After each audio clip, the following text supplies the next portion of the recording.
Good morning, everyone from Germany. I have been asked by a friend, Sandy, hello Sandy, to make a video on how I do pour painting. I am still learning this whole process, so please forgive me if I stumble over some of the terminology and phrases. But Sandy, this is how I do this. There are tons of different ways of being able to do it. Thank the gods for YouTube and for some of the wonderful, wonderful artists that are in the groups that I belong to. I've been able to kind of pick this up and do this on my own. So I'm going to get started here. I'll introduce the colors that we're going to use. I'm kind of using a few of my favorite colors. The bright green aqua from the Blick company. The aubergine color from, it's called Goya Triton. It is a German company.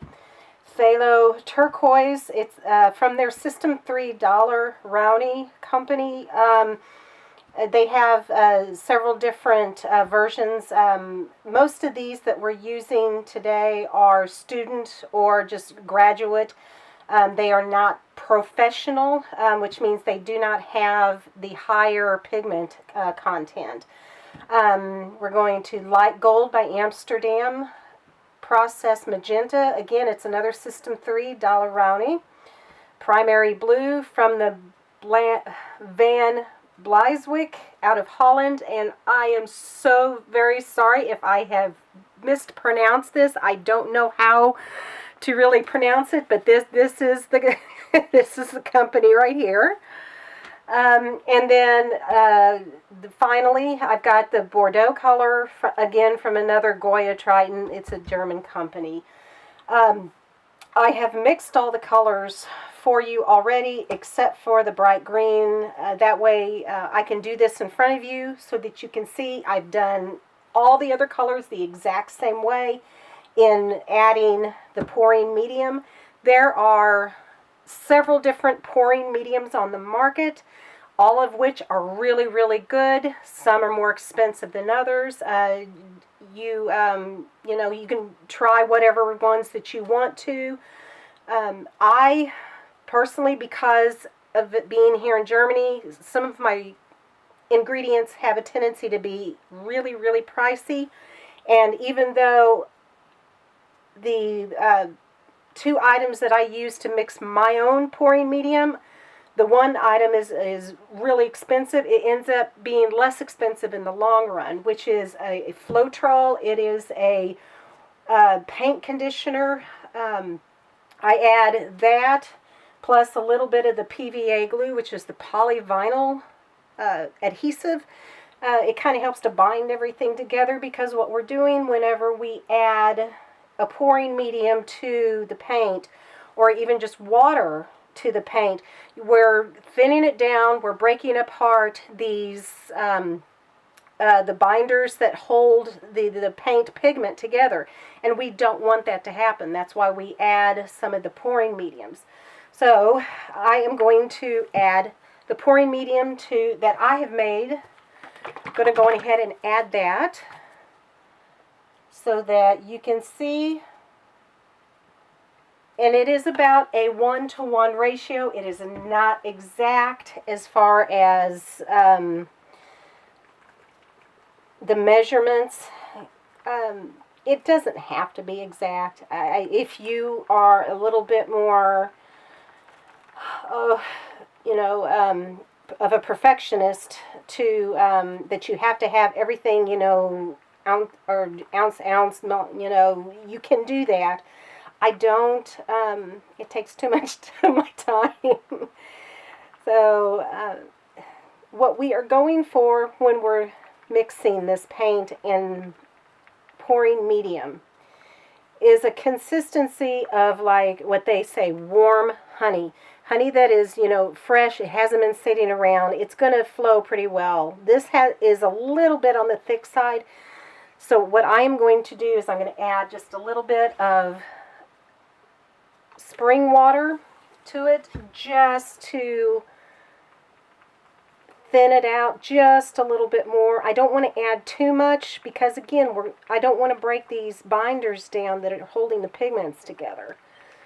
Because if that happens, your pour is not going to be nice and smooth. It's going to be rough, and you're not going to be happy with it. There we go. That's a good consistency. And I don't know whether you can see that very well or not, but that's a really good consistency that I like working with. As you do pouring over time, you'll get to know by feel. It's kind of, how we learned how to cook. A lot of it's by feel, a lot of it's by taste. Well, not taste on this, but a lot of it's by feel. So we've got all of our paints are ready to go.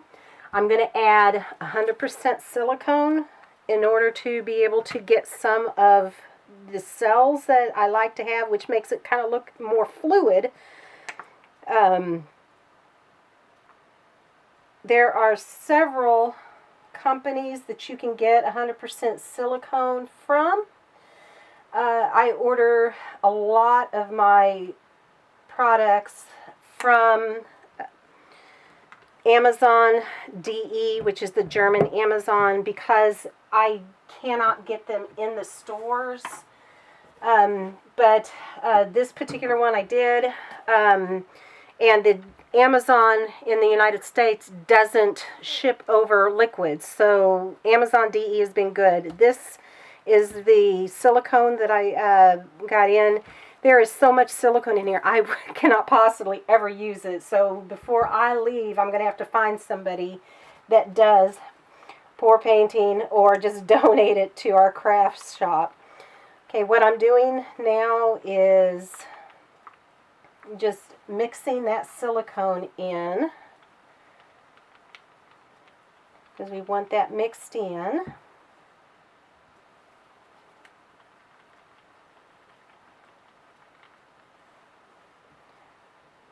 Okay, our gold. And with the paint having sat for just a little bit, some of the bubbles have come out. You really don't want a whole lot of these bubbles in there. Again, there are certain, effects that can happen with the bubbles. It's that, a lot of people might like. I particularly don't. So I try and get as many of those little bubbles out of there before I start. So I've kind of got it in the order that I want to put it in my paint cup. The white that I use, just to kind of let you know, the white that I'm using is a white latex gloss house paint.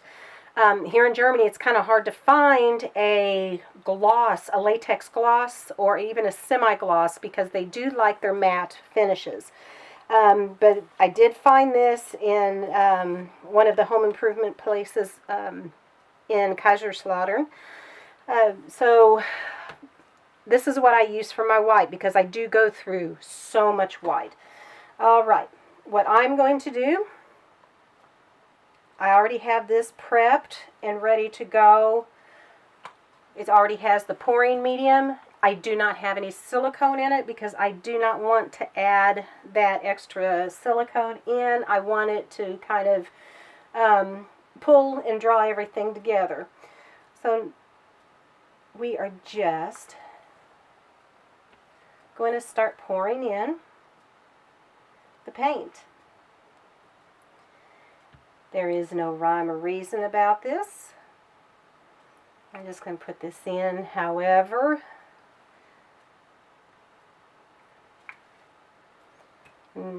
There's a lot of people that will, do things a little bit differently. This is how I do this. Again, this is all art. Art is like beauty. It is in the eye of the beholder. What is art to one person may not necessarily be art to another. But this is what I have learned, how I have learned. So this is pretty much what I do with this particular technique, at least, which I'm going to show you here in a moment. It is called a flip cup method.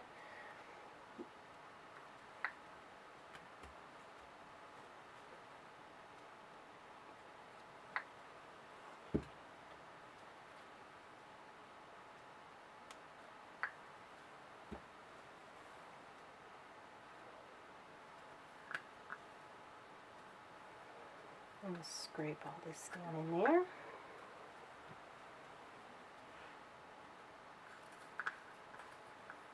And as you can see through the cup here, all the different layers and all the different colors, they're all just kind of sitting around waiting to see what we're going to do.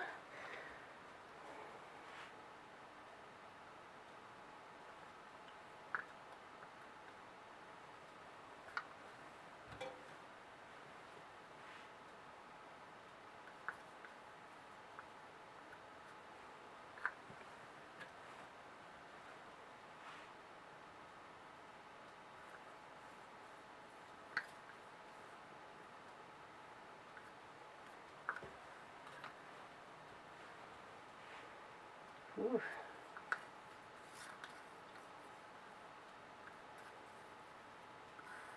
I measured right on that. Okay. Now that we have all of our paint in the cup that we're going to flip, we can flip it a couple of different ways. We can just, flip it over. I have a cardboard piece that I will put on top and then slide it off if I've got a whole bunch of paint already here. But I'm just using a gessoed canvas of a painting that I didn't really care much for. So we're going to go on ahead, let's see, I'm going to go on ahead and do a regular flip, which I've put the canvas on top of the cup and flipping it over. Now all the paint is going to run down here. I'm going to go on ahead. Again, I've prepped this white already. What I am using this white for is just kind of a catalyst. It's going to help the paint move along. This is it's going to be the base to the paint. If I would choose to, I could smooth all of this out, and we could have a negative background. So I could have, we could have white, a whole bunch of white showing, but I'm not going to really do that. I'm just moving it around a little here so that it makes it easier. Now here's kind of where the fun really begins, a kitchen torch. Not everybody uses a kitchen torch. Some people don't use any kind of heat at all. I chose to use the kitchen torch because this is what I had on hand. There are some that will use a heat gun because that's what they have on hand. But what we're doing is just going through and popping some of these bubbles. And as you see, if I don't move the torch fast enough, it is going to burn the paint. And that's not what we want. We just want it heated up just enough to be able to pop some of these larger bubbles in the white. Alrighty, so we'll get that out of there. Alright, so now we've had this sitting here for a little bit, and what I'm going to do is, I've seen all of the painters on their videos, they tap this. I guess it's okay. I'm going to just pour. I flip the cup up this way, kind of tap in the corners a little bit. And then I'm going to turn the cup upside down because what I'm going to use with that extra paint that comes out of the cup is I'm going to use that for the little medallions that I make. Okay, we're going to bring some of these silicone cells to the surface so that we can stretch these out a little to make a little bit bigger cell.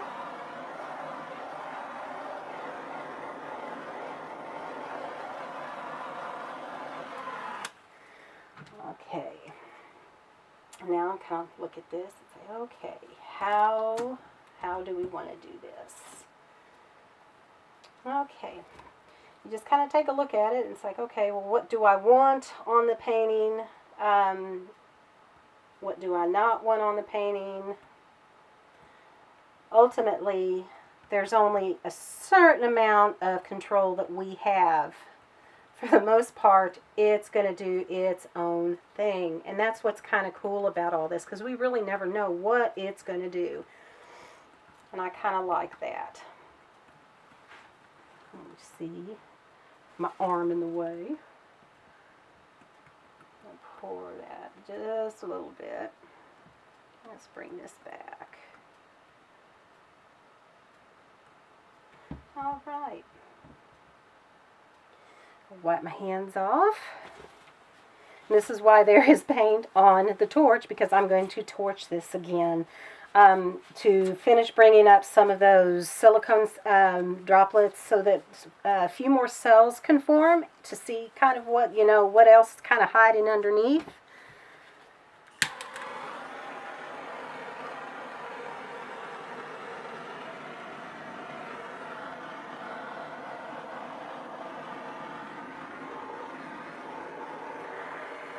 And again, you do not have to torch this. It is completely optional. And most of what I'm doing is completely optional because it is all subject to what the artist, what you want to do. And that's what makes this particular medium so fun, is there is no hard set rule other than the fact that you're placing paint on a surface. It doesn't even need to be a canvas. I like working with canvases,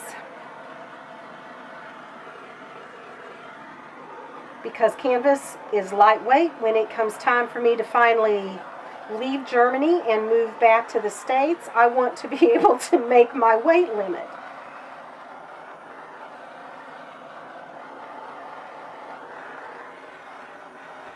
Okay, I'm going to take this one final look at this. I'm not really digging this little area over here, so let's see if we can move that, most of that off of the canvas without doing too much more to everything else that's going on with it.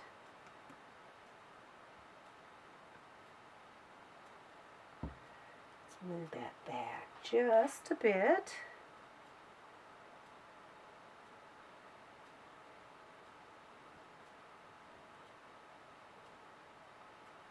And I like that.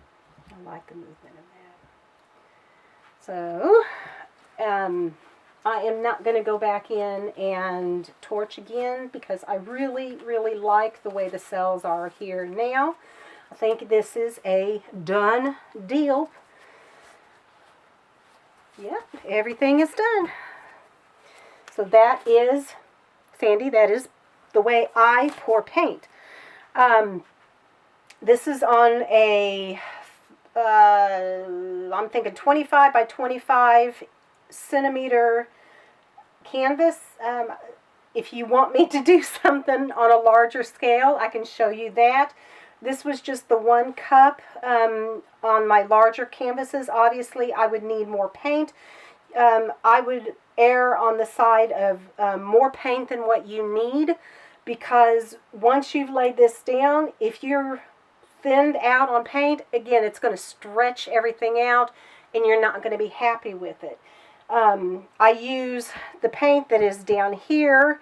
I kind of set it aside, let it completely dry, and that's what I use to put in my little medallions, necklace medallions, and a few other things. But this is how we do it, Sandy. If you have any questions, please ask. I was happy to do this for you. I am very much out of my comfort zone here, being in front of the camera, but I do appreciate the fact that you thought I was good enough to show you how to do this.